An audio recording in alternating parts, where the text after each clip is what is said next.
Terbang atau IPG ni handphone sana ni tu next ya ni tempat naik tadi tu boleh okey buka oh yes no ni video ni main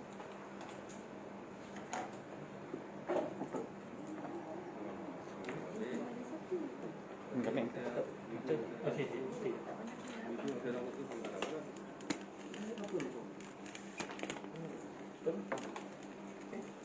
kepala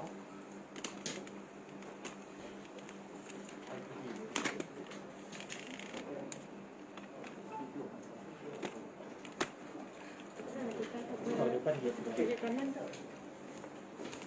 Ada kali buka sedang.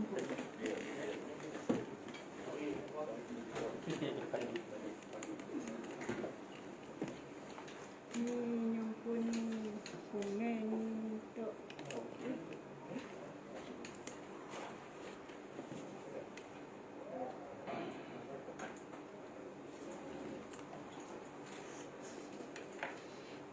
Live kan? Ada yang lain. Live kan? Dah mula. Tak mula bagi tahu.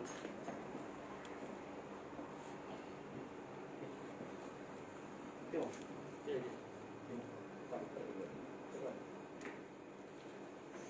Baik. Salam sejahtera. Selamat petang tuan-tuan dan puan-puan.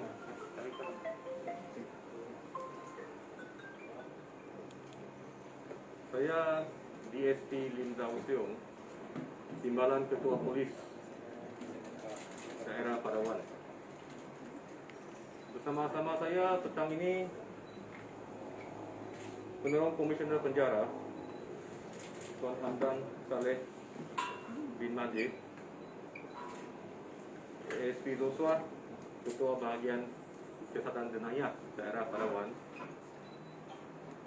pegawai kita dari Pelatun Tiger Pelatun PGA, Inspektor Fahmi.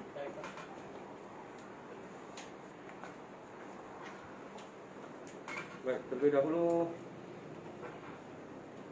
saya minta maaf atas kelewatan kerana kita baru balik sahaja dari operasi mengesan suspek iaitu 4 banduan yang telah melarikan diri di penjara Puncak Borneo pada 1 hari bulan 7 2021, seperti yang tuan-tuan dan puan-puan ketahui semua.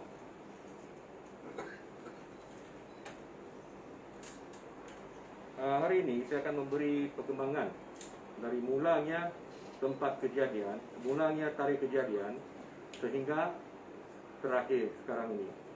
Kerana saya difahamkan daripada mula sampai sekarang kita tiada maklum perkembangan rasmi yang secara khusus dengan semua wartawan. Baik. Kes 4 tahanan melarikan diri dari penjara Puncak Borneo yang terletak di kilometer 23 Jalan Puncak Borneo. Boleh dengar tuan-tuan puan-puan?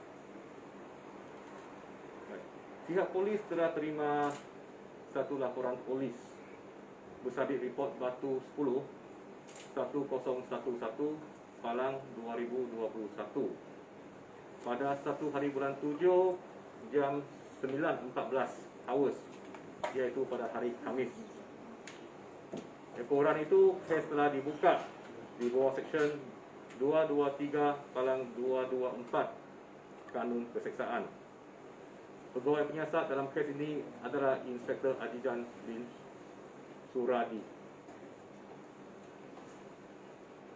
So, seperti yang kita ketahui, kerana benda ini, kes ini telah berlarutan beberapa hari, pengadu dalam kes ini merupakan seorang pegawai penjara yang bertugas di penjara, ya.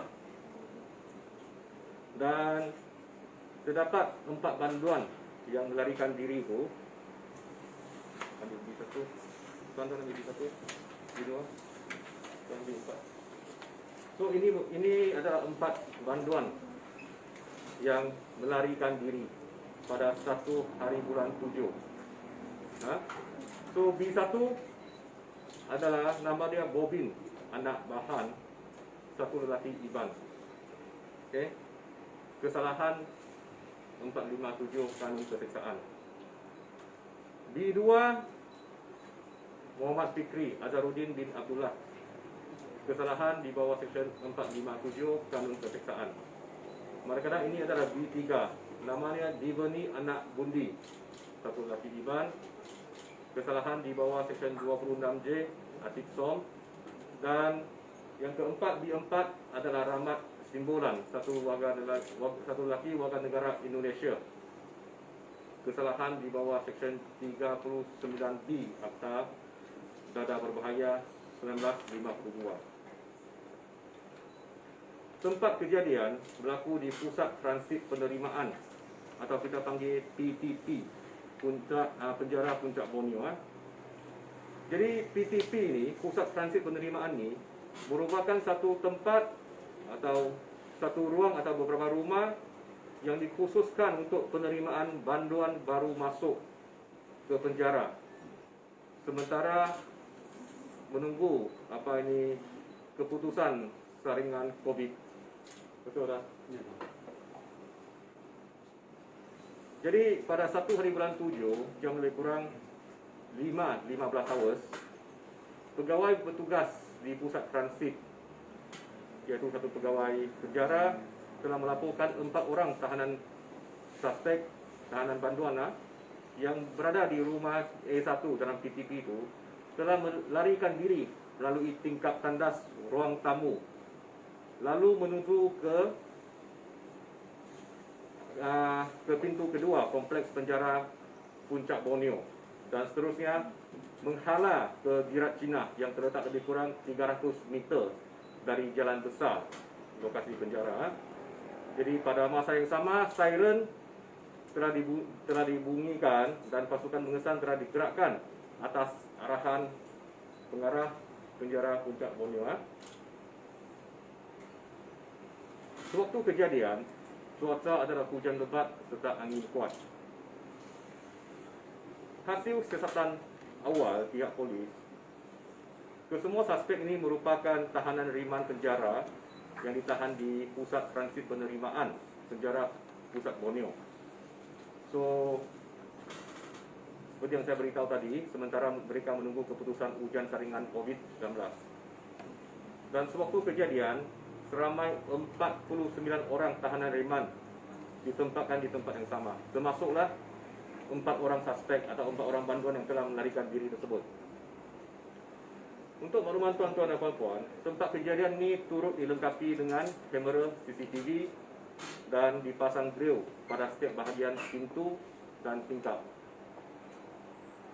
Suspek dipercayai, keempat suspek ini dipercayai melarikan diri melalui tingkap tandas rumah dengan mencabut grill besi itu. Jadi kemudian dia telah disedari oleh penjaga di pusat transit tersebut apabila melihat suspek melompat melalui pagar utama pusat transit. Ekoran daripada itu, pada hari yang sama, satu perancangan serta teknik penunggasan telah diketuai oleh saya sendiri bersama dengan tuan penolong komisioner penjara di bilik gerakan penjara Puncak Borneo. Jadi tumpuan penugasan melibatkan pelbagai unit dan agensi yang diketuai oleh saya telah digerakkan serta-merta yang merangkumi sepasukan Tiger Platoon diketuai oleh Inspektor Fahmi bersama anggota dari pasukan gerakan AM Batalion 11 Kuching serta pasukan dari Jabatan Penjara Sarawak. Dan tumpuan kita ketika itu adalah sekitar kawasan perumahan Prima Batu 11, Kubo Cina Batu 15, kawasan Lande, Kampung Jawa dan kawasan Semenguh bagi pengesan suspek.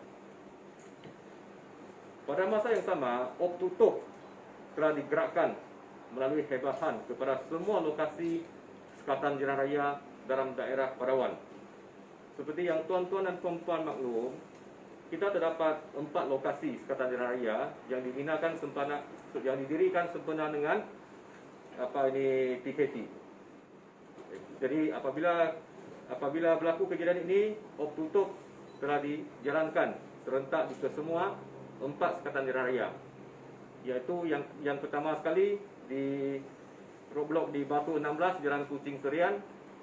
Yang kedua di Kampung Beratan Jalan Puncak Borneo.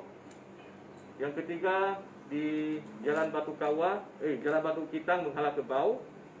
Dan yang keempat di Jalan Batu Kawa.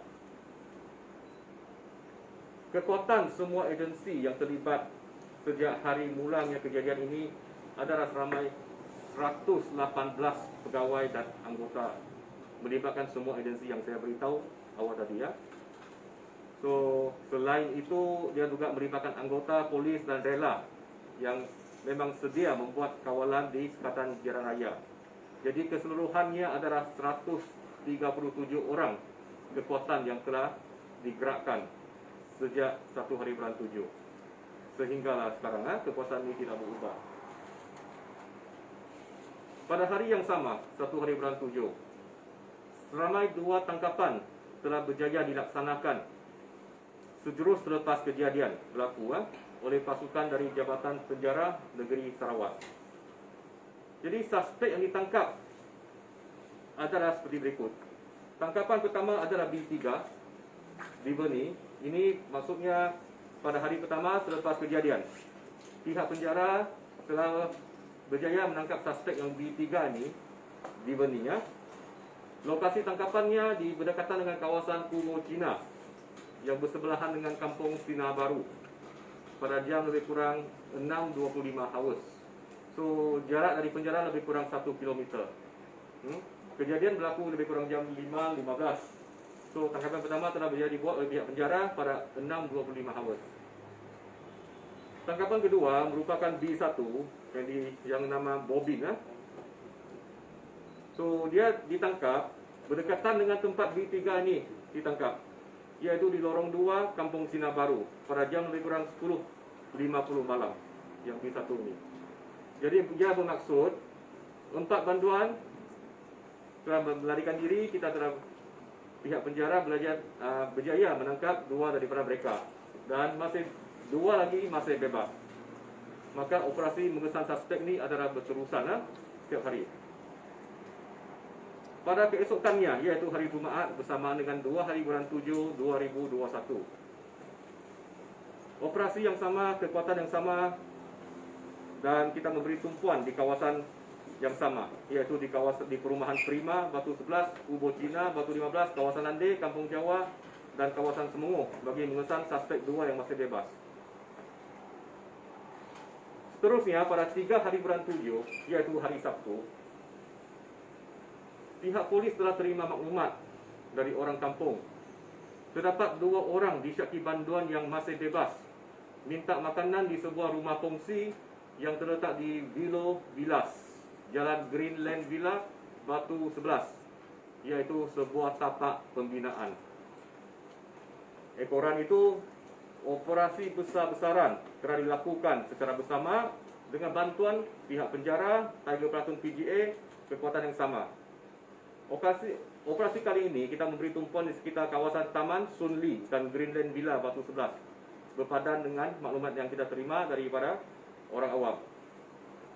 Jadi saya percaya tuan-tuan dan puan-puan dan juga ramai telah terima gambar banduan yang terbaru yang 2 yang masih bebas tu, yang berdiri berdekatan dengan satu rumah kongsi. Ya, kan? Ramai orang awam, ramai semua dah terima dan viral. So itulah yang merupakan gambar terbaru banduan yang masih bebas yang 2 orang tersebut. Dan kalau kita perasan mereka dah tukar pakaian dan siap cukur dia cukur janggut, cukur misai dan sebagainya. Jadi ekoran daripada penemuan ini dua orang suspek ini di Vilo Villas, maka op tutup telah diperluaskan sehingga di daerah Bau dan Lundu selain IPD Padawan. The next day, perkembangan pada 4 hari bulan 7, iaitu Ahad semalam. Operasi kita diperluaskan hingga ke Lande, Batu 10, Kampung Puak, Taman Cimuk dan kawasan sekitarnya. Dan semalam pada jam lebih kurang 9.30 pagi, pihak pasukan gerakan ARM yang diketuai oleh Tuan Fahmi, kita telah menemui satu jejak baru yang dipercayai tempat suspek bermalam.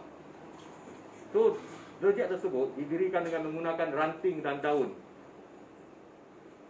Sedangkan kawasan itu sebelum ini 2-3 hari memang kita ada search, kita ada kesan, kita ada jalan banyak kali di kawasan itu. Tetapi terbaru pada semalam kita jumpa jejak baru. Dicaki mereka masih berada di situ maksudnya. Okey, selepas itu perkembangan pada hari ini, Isnin. Isnin pada jam 00.30 hours, iaitu awal malam tadilah, 00.30 hours, kita terima maklumat lagi daripada penduduk Kampung Puak, Jalan Rundim. Terdapat pergerakan disyaki suspek yang pihak polis cari. Jadi pihak pasukan serbuan telah menjalankan operasi di kawasan tersebut. Kali ini dengan bantuan unit drone pasukan gerakan udara PDRM. Walau bagaimanapun, selepas kita buat search dan juga satu kilang tayar, kita gagal untuk mengesan suspek. Kita buat search sehingga lebih kurang jam 5 pagi tadi kita gagal untuk menemui suspek dan kita berhenti sementara untuk rehat. Selepas itu pada jam lebih kurang 10.30 pagi hari ini yang sama, iaitu selepas pihak operasi, pihak tim serbuan berehat untuk sejam 2 jam, kita terima maklumat lagi. Pihak polis terima maklumat dari orang awam memberitahu bernampak terlibat 2 suspek sedang berjalan di kawasan Beluka, Taman High Park, iaitu tempat operasi tadi. Ekoran itu operasi telah beralih ke kawasan target ini. Bantuan pasukan gerakan udara PDRM turut dikerahkan lokasi dengan satu unit helikopter yang diketuai oleh Tuan Superdana Khamis bin Sulong beserta juga dengan unit drone.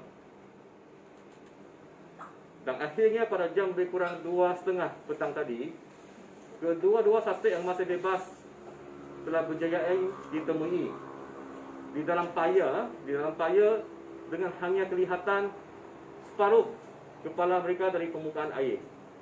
Maksudnya satu badan mereka di paya. Mereka hanya keluar separuh kepala mereka di permukaan air.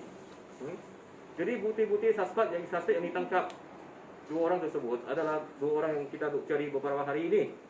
Yang pertama sekali adalah B2, Muhammad Fikri Azharuddin. Yang kedua adalah B4, Rahmat Simbolan. Kedua-dua mereka ini telah ditangkap di kawasan Paya bersebelahan dengan Taman High Park. Kejayaan ini adalah hasil kerjasama semua pasukan yang terlibat dengan memainkan peranan masing-masing. Termasuklah pasukan yang membuat kepungan, pasukan yang membuat serbuan, pasukan yang masuk hutan untuk kesan seperti Tiger Platoon PGA. Hasil usaha sama semua agensi yang terlibat, yang tidak kenal penat lelah. 24 jam. Kita buat operasi ini 24 jam setiap hari. Dan pihak polis mengucapkan ribuan terima kasih kepada orang awam yang terdiri daripada Taman High Park dan seorang penghantar makanan syarikat Food Panda yang memberikan maklumat yang menjurus kepada tangkapan berjaya hari ini. Saya rasa tuan-tuan perasan tadi waktu tangkapan unit helikopter ada, drone ada, pasukan serbuan ada, tempat itu telah pun dikorden. Dan dia telah membawa kejayaan kepada kita. Operasi kita tamat pada jam 5 petang tadi lah. Kami semua pun baru balik dari operasi tadi. Itu saja daripada saya sebab sedikit tentang kes ini daripada mula hingga akhir, dan kita dah berjaya mengakhiri operasi ini dengan tangkap semula kedua-dua banduan yang keempat-empat banduan yang melarikan diri tersebut. sekiranya ada apa-apa soalan. Ya gambar semalam apa yang lebaran? Gambar apa? Gambar yang urut-urut sananya cepat masuk tukar baju kan. Gambar yang Gambar baju. yang terbaru semalam tu. Gambar baju saja kan? Yang viral. Tak, gambar yang dah nak tukar baju tu. Okey. Sempena dengan pihak polis, apabila kita dapat, kalau tuan-tuan ingat, kita dah yang saya beritahu tadi, kita dapat gambar terbaru banduan kan yang dikongsi itu kan. So gambar itu merupakan gambar yang positif menunjukkan dua banduan tersebut. Ekoran itu dengan bantuan pihak media, tuan-tuan dan puan-puan, telah kongsikan gambar ini kepada orang awam dengan tujuan supaya orang awam boleh menghubungi pihak polis untuk membekas mereka ini. So selepas berita ini dipamerkan, diberitahu, dikongsi kepada publik, kita terima banyak aduan. Kita terima banyak aduan berkenaan dengan dia syaki. Apa ini adalah suspek, dia syaki itu adalah suspek. Dan pihak polis kita telah mengambil tindakan ke atas semua maklumat yang diberikan oleh orang awam. Contohnya ada maklumat yang apabila kita pergi, dia merupakan seorang gelandangan. Apabila kita pergi, seorang lagi dekat landai, dia merupakan seorang mabuk dan tidak ada kaitan dengan kes ini. Walaupun maklumat awal dari orang awam, dia kata syaki mereka adalah banduan. Jadi kita tidak mengambil ringan terhadap semua maklumat daripada pihak orang awam. Pihak polis periksa. Termasuklah ada yang ambil gambar seluar, baju, termasuk seluar dalam yang dikatakan dia disyaki bahawa suspek ini telah bertukar baju dan baju mereka dibuang. Pihak polis juga ambil tindakan. Kita siasat. Kita tengok baju dia, kita ambil.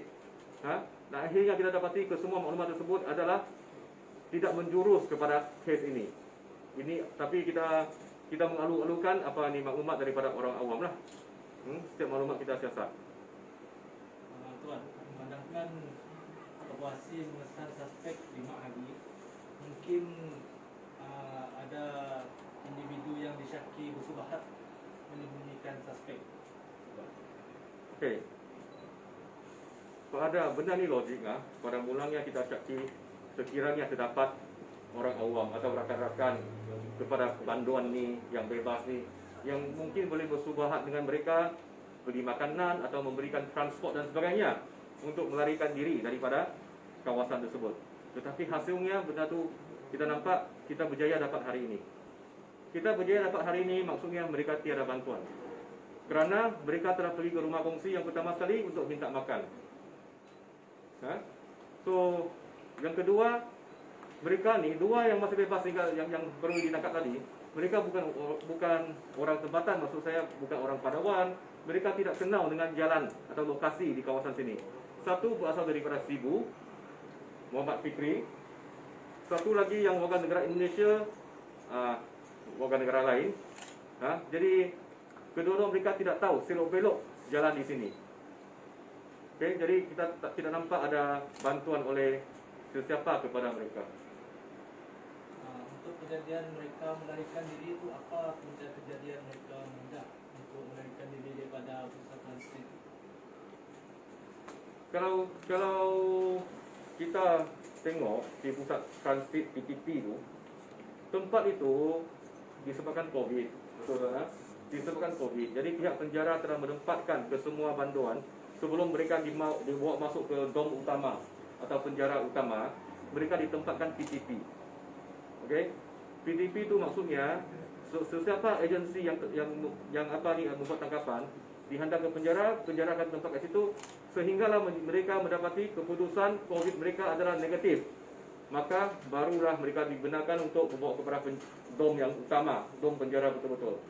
Dan kita tengok kawasan PTP itu, dia turut berada di dalam kawasan penjara Puncak Borneo, dan dia dikelilingi dengan dawai berduri tu yang kita tengok yang bergulung-gulung tu, dia dikelilingi semua benda tu. So kalau kita tengok daripada tingkap tu, suspek DKI telah umpil atau tarik grill tu atas. Jadi perkara ini masih dalam siasatan kita. Kerana beberapa hari ini kita masih tumpu untuk mengesan bantuan yang lari itu yang kita utamakan. So dari dalam macam mana mereka berlepas ni, kita akan teliti lagi CCTV, kita akan siasat dalam semua sudut. Sama ada yang merupakan kecuaian dan sebagainya. Masa di pusat transit tu maknanya dia letak di gaya. Tadi kami tak mampu menjaga pusat transit. Oh, terima kasih Tuan CPD, Tuan Joshua, Tuan Patrick. Seperti Assalamualaikum, selamat datang, saya Hamdan. Seperti yang telah dimaklumkan, pusat transit penerimaan adalah blok yang telah diwartakan sebagai penjara. Maksudnya mana-mana bantuan ataupun tahanan yang dihantar oleh agensi penguatkuasa akan ditempatkan di bangunan tersebut. Pihak jabatan telah mengubah surat untuk makluman bahwa PTP adalah pada asalnya adalah bangunan ataupun quarters kelas F yang telah diwartakan dan di-upgrade menjadi penjara. Tapi asalnya quarters tingkat apa semua tu memang tidak ada grill lah, dan dipasang, dibuat pagar chain link tinggi 10 kaki dan dipasang German barbed wire, ada CCTV, ada lampu limpa.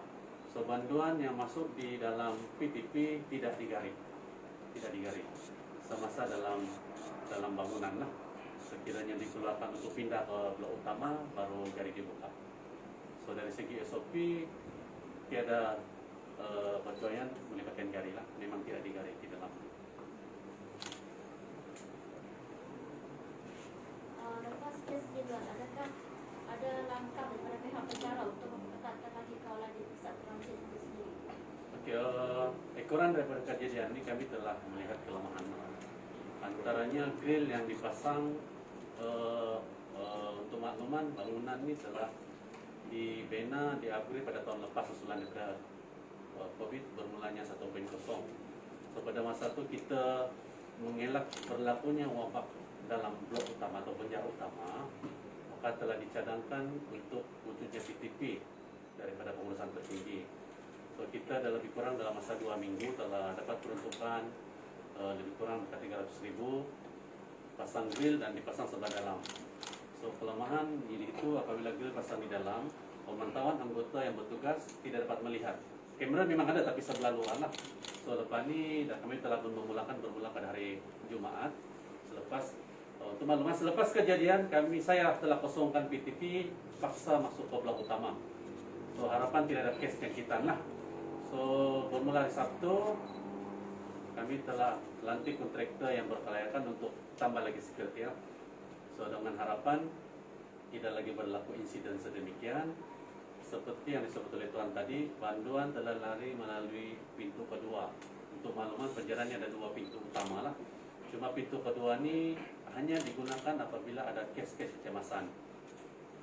Sehingga lepas ni apabila beroperasi semula, saya akan menempatkan anggota lah untuk bertugas 24 jam di pintu kedua.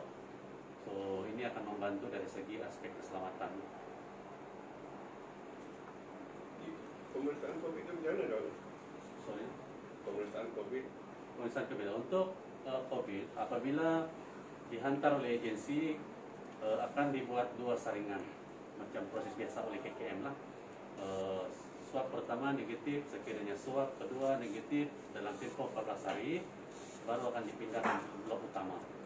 Tetapi sekiranya ada positif akan diambil oleh KKM, dipindahkan ke PKRC ataupun ada juga yang di hospital umum Sarawak. So ini adalah atas penilaian oleh pihak KKM. Maknanya dalam ni semua negatif tu. Sekarang ni Yang lain negatif tu. Yang sekarang ni yang seperti yang Tuan maklum tadi, dia lari adalah di rumah E2. Semua negatif. Sama-sama kejadian yang negatif. So sekarang KKM telah swab lagi tadi semalam, kami tengah menunggu lagi nak.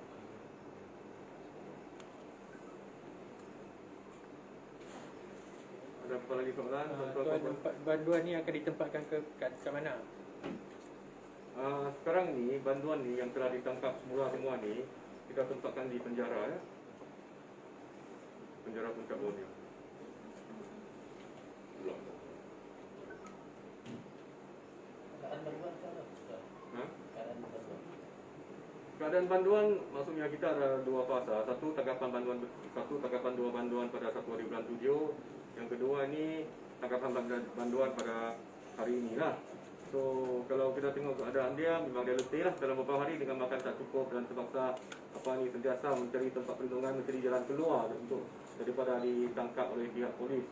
So dan mereka ada yang cedera dipercayai sewaktu pasal kemungkinan mereka lebih membuat pergerakan pada waktu malam di kawasan hutan, di kawasan Semak Samun.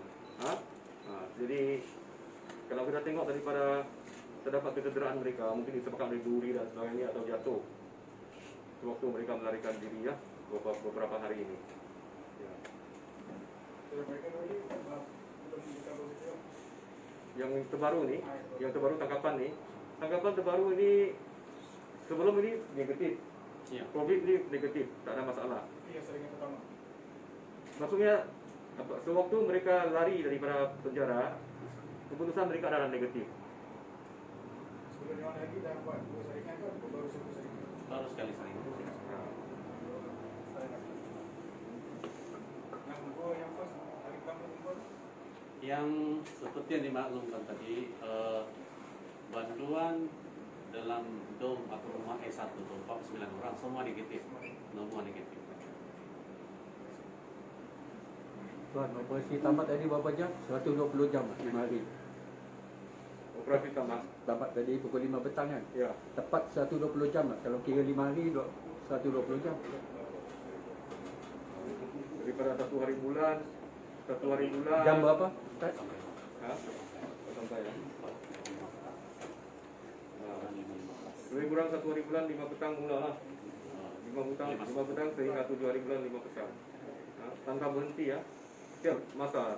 Oleh sebab itu kita boleh nampak, tuan-tuan dan puan-puan boleh nampak usaha kita, usaha bersama IPD, penjara, PGA dalam melakukan operasi ini. Kalau tuan-tuan perasan, kenapa dalam beberapa hari ini mereka masih lagi dalam kawasan yang sama, dalam kawasan tersebut? Maksudnya mereka tidak dapat lari daripada kekangan ataupun pengepungan kita.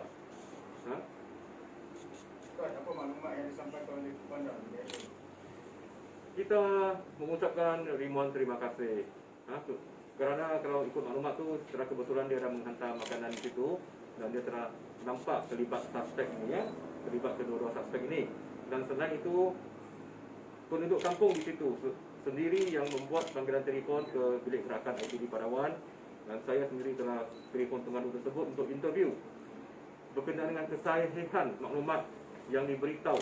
Kerana tuan-tuan sudah maklum, beberapa hari ini kita terima terlalu banyak maklumat.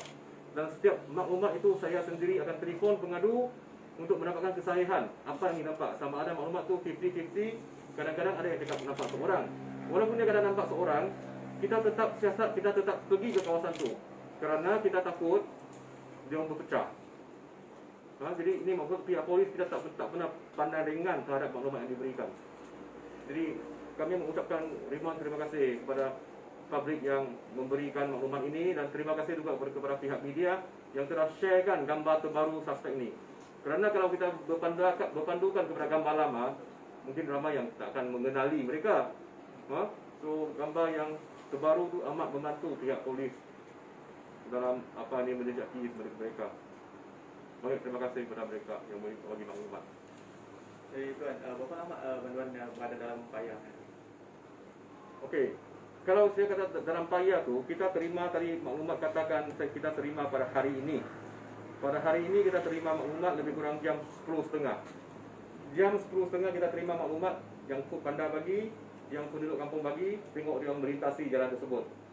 Dan tempat tu kalau tuan-tuan tadi ada di situ, dia adalah tempat berpayah juga. Tapi dia bukan semua berpayah kan.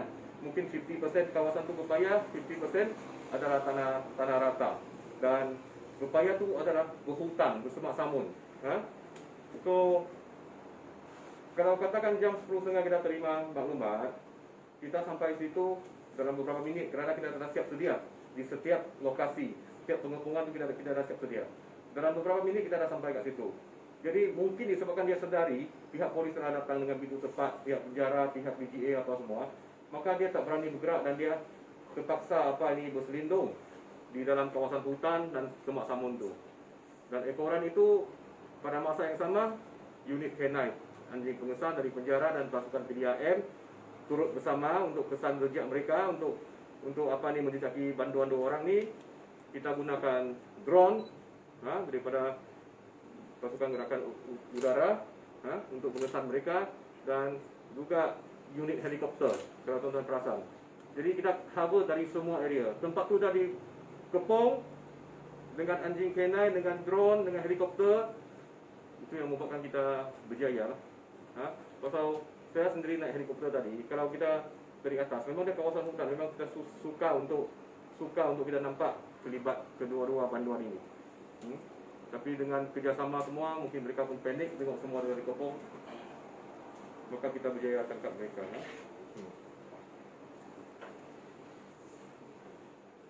Ada lagi apa soalan?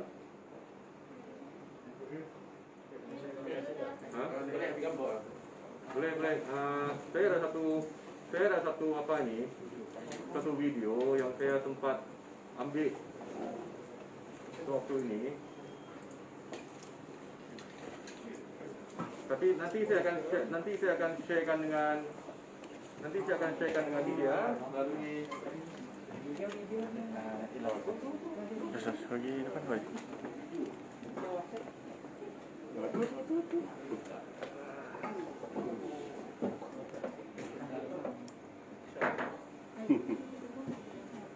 Ya, 2% tinggal.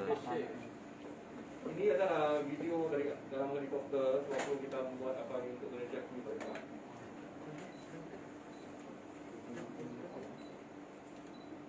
So pergerakan itu adalah pergerakan tangkapan bersama 2 bantuan tersebut lah. Tu yang baju tu. Ini Tu.